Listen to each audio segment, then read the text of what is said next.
बच्चों हम पढ़ रहे हैं कक्षा 8 की गणित और हमने शुरू किया है अध्याय 12 घातांक और घात। इससे पिछले वीडियो में हम प्रश्नावली 12.2 के उदाहरण हल कर चुके थे।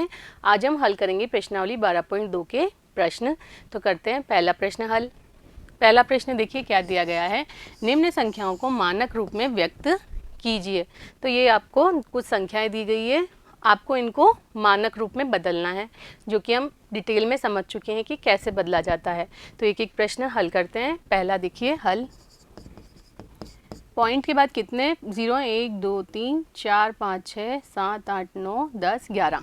पॉइंट के बाद 11 शून्य है, तो ये लिखे हमने 1 2 3 4 5 6 7 8 9 10 और 11, और इसके बाद है 8 5।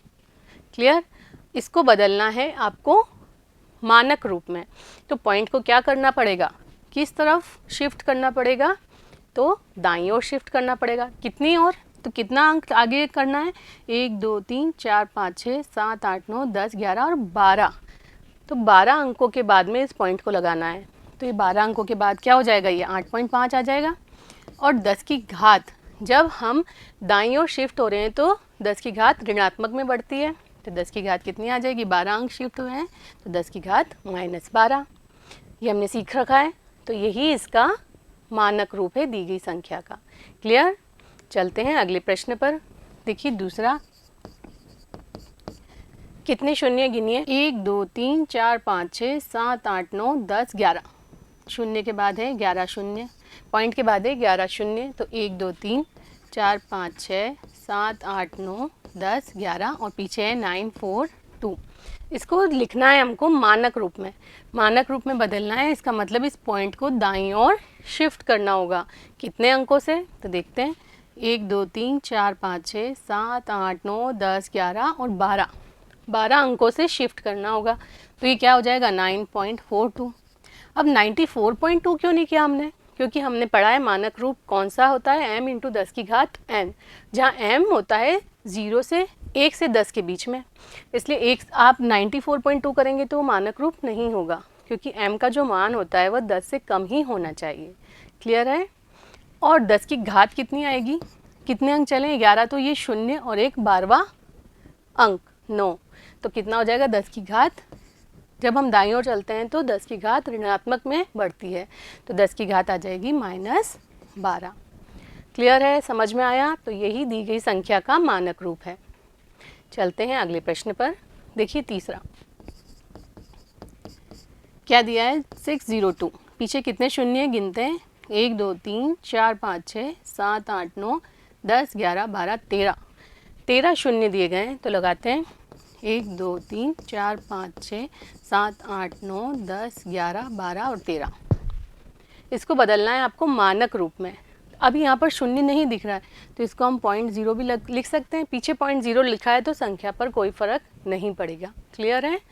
अब क्या करना है, इस पॉइंट को बाईं ओर शिफ्ट करना है। तो कितनी बाईं ओर, कितने अंक से बाईं ओर शिफ्ट किया है, तो देखिए अंक गिनते हैं। ये 13 तो शून्य थे, 14 15, तो 6.02 होगा। यहाँ भी 6.02 क्यों किया है, यहाँ इसके 60 के बाद क्यों नहीं पॉइंट, मतलब इस 2 के बाद क्यों पॉइंट नहीं लगाया, तो 60.2 होता, तो यहाँ m का मान क्या है, 10 से ज़्यादा हो जाता। तो क्या करना होगा आपको, इस 0 के बाद पॉइंट लगाना होगा, 6.02 करना होगा। क्लियर है। पीछे की शून्य लिखने से कोई मतलब नहीं है, इस 0.02 के बाद शून्य लिखने से मतलब नहीं है। तो सिर्फ इतना ही बताया, 6.02 गुणा 10 की घात, जब हम बाईं ओर शिफ्ट कर रहे हैं पॉइंट को, 10 की घात धनात्मक में बढ़ती है। क्लियर है ना। तो धनात्मक में कितनी होगी, तो ये 13.14 15, 10 की घात 15 आएगा यहाँ पर। क्लियर है, समझ में आया। बाईं ओर शिफ्ट हो रहे हैं, इसका मतलब 10 की घात धनात्मक में बढ़ेगी। और कितना बढ़ेगी, तो जितना हमने पॉइंट को शिफ्ट किया है आगे, तो 13 अंकों से शिफ्ट किया है, तो 10 की घात, 13 तो शून्य थे और ये 2, ये 13 और 2 15 अंकों से शिफ्ट किया है, तो 10 की घात होगी 15। तो ये दी गई संख्या का मानक रूप है। क्लियर। चलते हैं अगले प्रश्न पर। देखिए फोर्थ हल, पॉइंट कितने शून्य, 3 3 6 और 7 8, 8 शून्य है, तो लगा देंगे हम 8, 1 2 3 4 5 6 7 8 और इसके बाद है 8 3 7। क्लियर। इसको बदलना है आपको मानक रूप में। तो ये जो पॉइंट है ये शिफ्ट होगा 8 के बाद पॉइंट लगेगा, तो ये तो बन जाएगा 8.37। अब हमने दाईं ओर शिफ्ट किया है पॉइंट को, तो 10 की घात माइनस में बढ़ेगी, पर कितना बढ़ेगी? जितने अंकों से शिफ्ट किया है पॉइंट को। तो देखिए 1 2 3 4 5 6 7 8 9, तो 10 की घात आ जाएगी यहाँ पर -9। ईजी है, समझ में आ रहा है। दाईं ओर अगर पॉइंट शिफ्ट होता है तो 10 की घात ऋणात्मक में लगाते हैं, बाईं ओर शिफ्ट करते हैं तो 10 की घात धनात्मक में लगाते हैं, और कितनी लगाते हैं? जितने अंकों से पॉइंट को हमने शिफ्ट किया है। क्लियर? तो ये इस संख्या का मानक रूप है। क्लियर? चलते हैं अगले प्रश्न पर, देखते हैं कैसे करेंगे इसका हल। देखिए क्या दिया है, 3 1 8 6 1 2 3 4 5 6 7 7 शून्य 3 3 6 और 1 7 7 ही है। अच्छे से देखना है आपको शून्य कितने हैं, गड़बड़ नहीं करनी है। यहाँ गिनने में गड़बड़ कर दी तो पूरा प्रश्न गलत हो जाएगा। अब देखिए इसको बदलना है हमको मानक रूप में। यहाँ पर हमको पॉइंट तो दिख ही नहीं रहा है, तो हम क्या कर सकते हैं, पीछे .0 ऐसे लिख सकते हैं। इससे संख्या पर कोई फर्क नहीं पड़ेगा, पॉइंट के बाद हमने 0 लिखा है इसलिए। क्लियर? अब हमको पॉइंट को कौन सी और बाईं ओर शिफ्ट करना है, कितना शिफ्ट करना है? तो ये देखिए 1 2 3 4 5 6 7 8 9 10, तो ये आ जाएगा 3.186। पीछे वाले 0 लिखने से मतलब नहीं है। तो अगर आप ये लिखते हैं 186000, तो इससे संख्या पर कोई फ़र्क नहीं पड़ेगा, तो सिर्फ हम इतना 3.186 भी लिख सकते हैं। तो अगली स्टेप में लिख देंगे, यहाँ पर हमने लगा दिए 3 और 3 6 और 1 7, 3 और 3 6 और 1 7 शून्य, और 10 की घात कितनी आएगी यहाँ पर? इस दशमलव को बाईं ओर कितने अंकों से शिफ्ट किया है, तो 1 2 3 4 5 6 7 8 9 10 अंकों से, तो 10 की घात आएगी यहाँ पर 10। क्लियर है?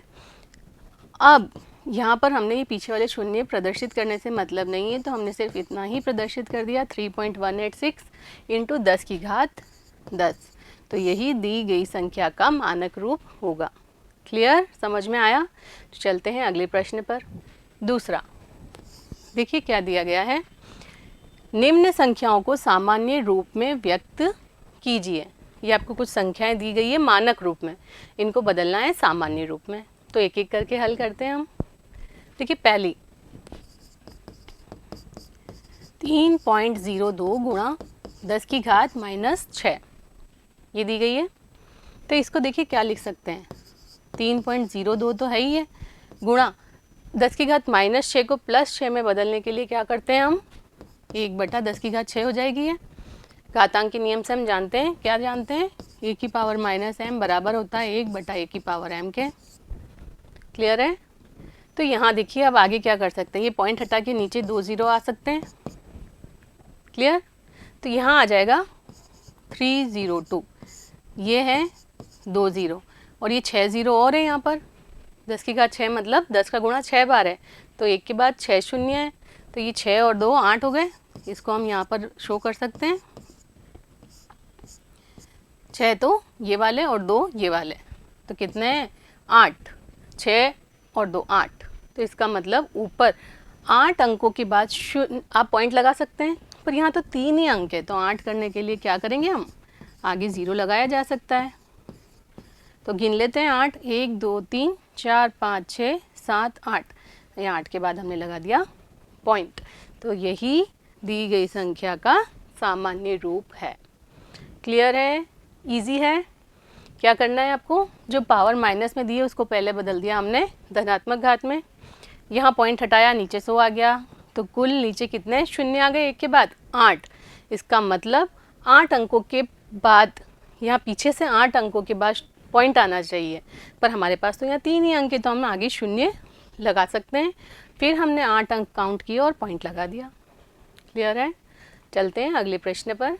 देखिए इसी का सेकंड पार्ट क्या दिया है, 4.5 इंटू 10 की घात 4 दिया गया है, तो इसको क्या लिख सकते हैं, देखें 4.5 10 की घात 4 है, मतलब 1 के बाद 4 0 ऊपर ही रहेगा क्योंकि प्लस में है, पॉइंट हटाया नीचे 10 आएगा क्योंकि पॉइंट के बाद 1 ही अंक था। क्लियर? अब देखिए ये 1 0 से 1 0 कट गया, तो क्या बच गया 4 5, कितने 0 बच गए 3, तो 1 2 3, तो ये दी गई संख्या का सामान्य रूप प्राप्त हुआ। इजी है। चलते हैं अगले प्रश्न पर। तीसरा देखिए हल। 3 गुणा 10 की घात दी गई है -8। तो सबसे पहले धनात्मक में बदलते हैं इसकी घात को। तो क्या हो जाएगा, 3 गुणा 1/10 की घात 8 हो जाएगा।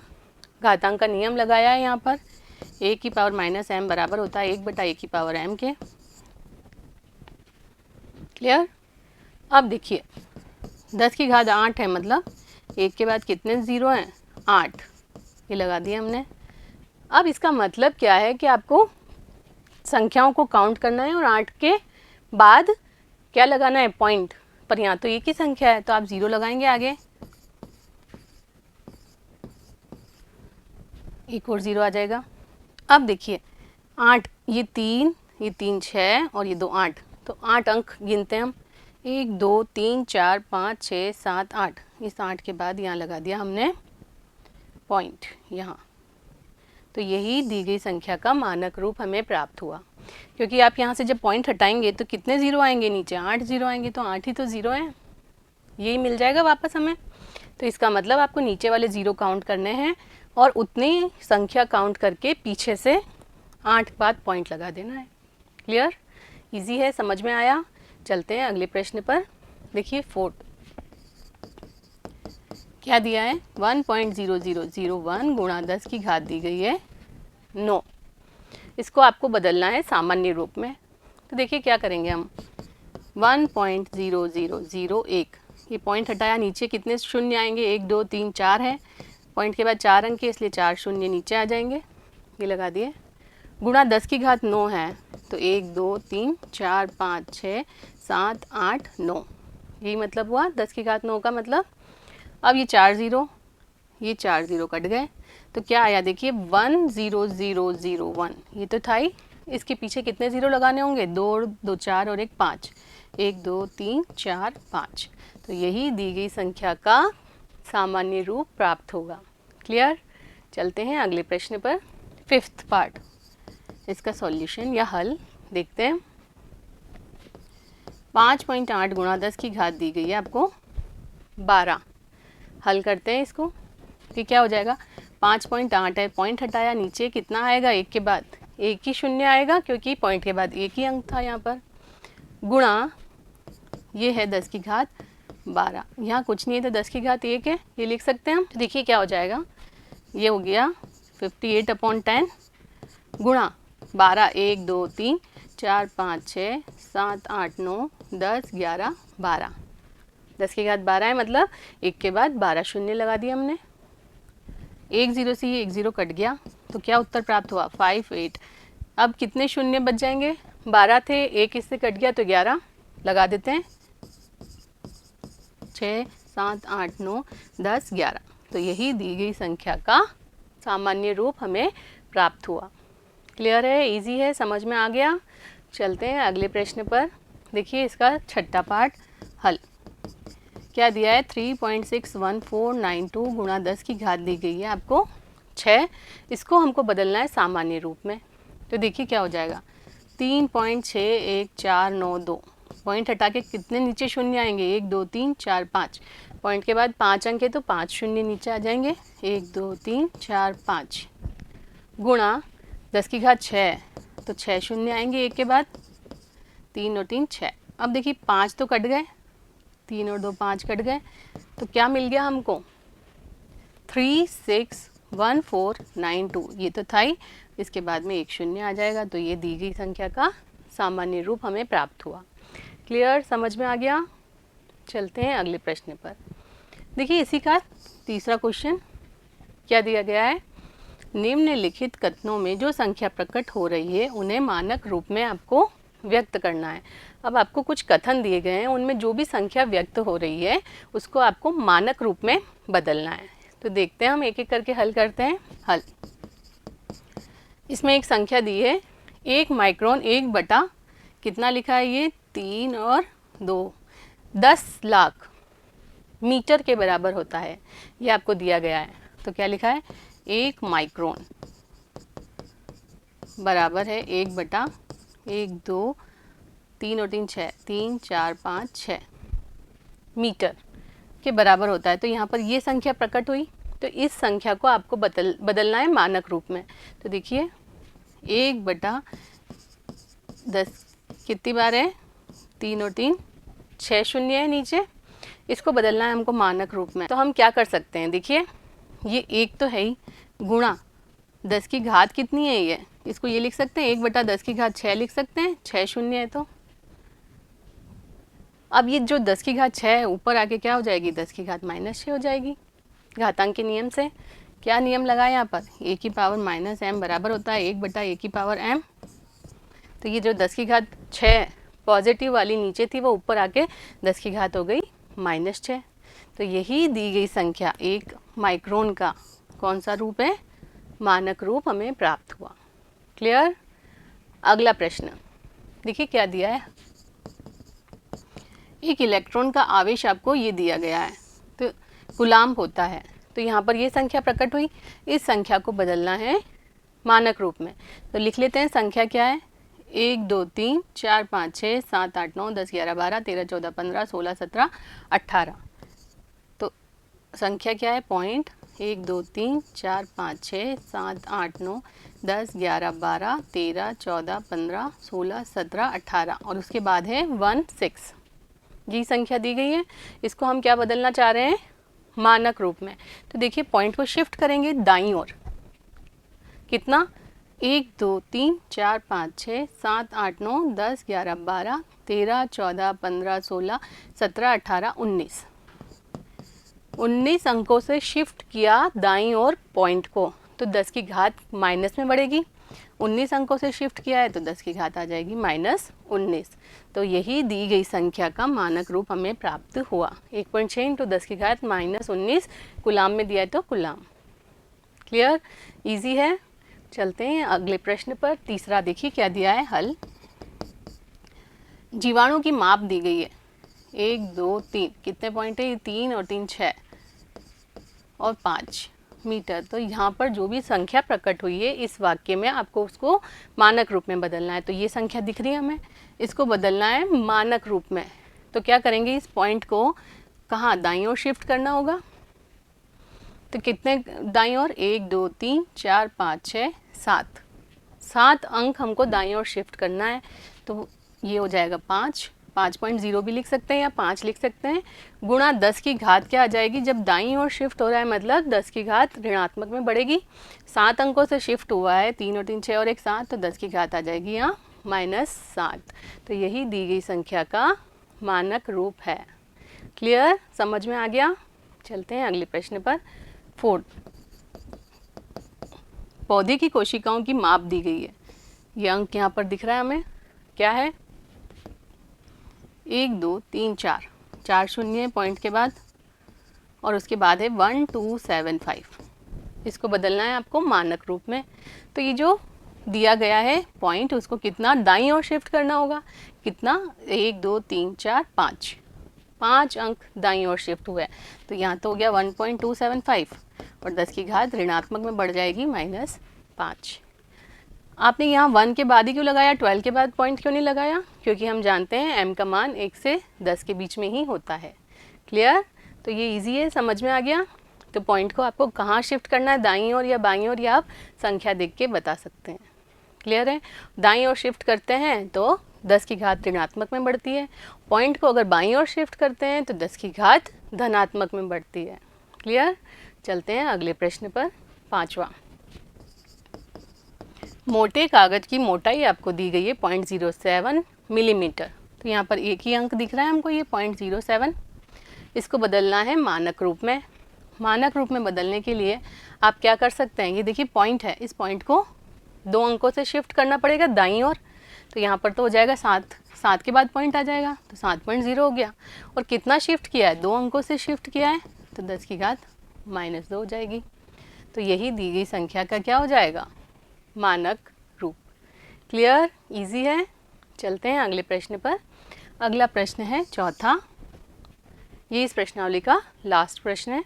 क्या दिया गया है, एक ढेर में 5 किताबें हैं जिसमें प्रत्येक की मोटाई 20 मिलीमीटर तथा 5 कागज़ की शीटें हैं जिनमें प्रत्येक की मोटाई 0.016 मिलीमीटर है। इस ढेर की कुल मोटाई आपको ज्ञात करनी है।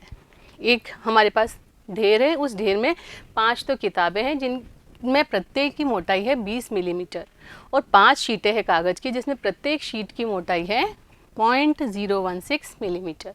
तो आपको इस ढेर की कुल मोटाई आपको ज्ञात करनी है। तो कैसे करेंगे देखिए हल।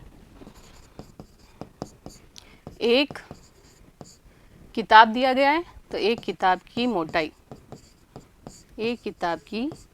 मोटाई कितनी दी गई है 20 मिलीमीटर। इसलिए 5 किताबों की, कितनी किताबें हैं ऐसी 5, तो 5 किताबों की मोटाई कितनी हो जाएगी इससे, इसमें गुणा कर देंगे हम 5 का। ये तो आपको आता ही एक ही नियम से। तो ये हो गया 20 पंजे 100, तो ये हो गया 100 मिलीमीटर। क्लियर। अब इस ढेर में एक शीट की मोटाई आपको दी गई है और ऐसी हमारे पास है 5 शीट है, तो क्या लिख देंगे, चूँकि एक शीट की मोटाई आपको कितनी दी गई है, बराबर 0.016 मिलीमीटर दी गई है। इसलिए ऐसी कितनी शीटें हैं, इसलिए 5 शीटों की मोटाई कितनी हो जाएगी, इसमें किसका गुणा कर देंगे 5 का, एक ही नियम से। तो होगा 5 गुणा 0.016। ये क्लियर है। अब देखिए ये है 16 पंजे 80 होता है। अब पॉइंट 1 2 3 3 अंकों के बाद हमको लगाना है पॉइंट, तो यहाँ पर तो 1 2 ही है, तो आगे हमने 0 लगा दिया और फिर लगा दिया पॉइंट। ऐसे समझ में नहीं आया तो आप बिल्कुल गुणा करेंगे 016 गुणा 5। देखिए 5 छंग 30, ये आ गया 3, 5 एकम 5, 5 और 3 8 और 5 0 जा 0 और फिर है पॉइंट, तो 0.080 यही हमें प्राप्त हुआ है। अब ढेर की कुल मोटाई निकालनी है, तो क्या करेंगे, इन सबको जोड़ देंगे। तो क्या लिखेंगे, इसलिए ढेर की कुल मोटाई कितनी आ गई, देखिए इसको जोड़ना है 100 mm प्लस 0.080 mm में है ये भी, तो 0.080 ये जोड़ देंगे। तो जोड़ना भी कैसे होता है, ये देखिए 100 के बाद 0.000 लगाया जा सकता है, इसमें हमको जोड़ना है 0.080, आगे कुछ नहीं है तो इसके आगे 0 लगा दिया। इनको करना है ऐड, तो ये आ जाएगा 080.001, तो ये आ गया हमारे पास 100.080 मिलीमीटर। इस ढेर की कुल मोटाई हमें प्राप्त हुई। तो ये हमको ढेर की मोटाई प्राप्त हुई, परंतु ये मानक रूप में नहीं है, तो हमको इसको मानक रूप में व्यक्त करना होगा। तो देखिए क्या हो जाएगा, मानक रूप में व्यक्त करने के लिए 2 अंकों के बाद हमको क्या लगाना होगा, पॉइंट लगाना होगा। क्यों, क्योंकि यहाँ पर तो m का मान है 100 तो नहीं हो सकता, m का मान तो 1 से 10 के बीच में ही होता है। तो क्या करेंगे, ये 2 अंकों से इस पॉइंट को शिफ्ट करना होगा बाईं ओर, तो ये हमने शिफ्ट कर दिया, ये हो गया 1.00080। 8 के बाद अंक के बाद वाला शून्य लगाने से कोई मतलब नहीं है, लगा भी दिया है तो भी ठीक है। तो ये आया 1.00080।